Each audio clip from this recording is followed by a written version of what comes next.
Sabi nyo, mas mura ang mamuhay sa probinsya, kaya ang sahod namin doon ginawa ninyong barya. Pero tatanungin kita, ang pawis ba ng magsasaka? May discount ba sa tindi ng sikat ng araw? Pareho lang tayong nagtatrabaho, pero bakit may hangganan ang halaga ng tao? Boy! Kurat TV! Reggae!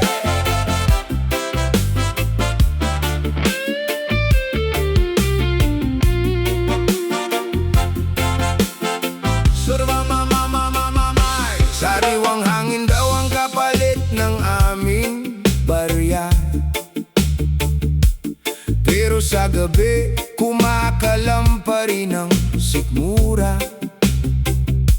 Parehong 8 oras ang binubuno sa gawaan, pero ang sahod sa probinsya, turing ay kawang gawa lang. Sabi nyo mas mura ang bilihin sa labas ng Maynila. Subukan mong bumili ng bigas ngayon, mapapaluha ka sa kaba. Bakit may guhit sa mapa ang halaga ng ating pawis, kung ang pagod sa probinsya ay mas matindi pa at labis? Paano kakain ng Maynila kung walang magsasakang gipit? Bakit may guhit sa mapa? Bakit ang sahod ay mas maliit? Parehas lang naman tayong tao, bakit may pagkakaiba?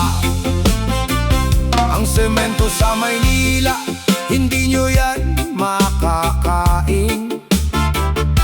Kailangan nyo ang palay na kami ang nagtanim.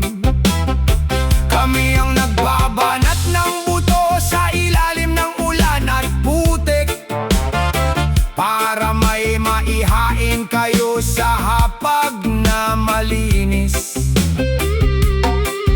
Pero bakit ang nagpapakain ng laging walang ulam, at ang nagpapasahod sa lungsod laging may pagkukulang? Bakit may guhit sa mapa ang halaga ng ating pawis, kung ang pagod sa probinsya ay mas matindi pa at labis? Paano kakain ng Maynila kung walang magsasakang gipit? Bakit may guhit sa mapa? Bakit ang sahod ay mas maliit? Parehas lang naman tayong tao, bakit may pagkakaiba? Hindi nababawasan ang pagod dahil ang malayo sa syudad. Ang diskriminasyon sa sahod kailanman ay hindi naging tapat. Kung pareho ang singil sa kuryente, sa gatas at sa gamot, bakit ang bulsa ng taga-probinsya ang laging pinuputot? Anong klaseng hustisya ang may boundary ang halaga?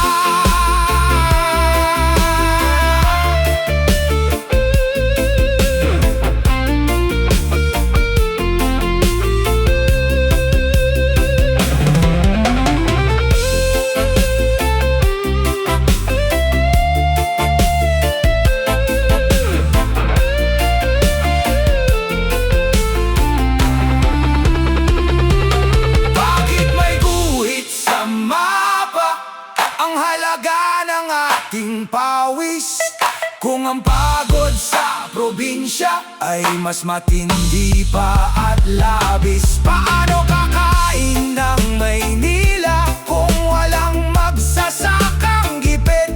Bakit may guhit sa mapa? Bakit ang sahod ay mas maliit? Parehas lang naman tayong tao, bakit may pagkakaiba? Isang bansa, Pero dalawang uri ng manggagawa, yung gumagawa ng pagkain, siya pa ang walang makain. Guhit sa mapa, burahin na sana, pantay na pawis, pantay na sahod.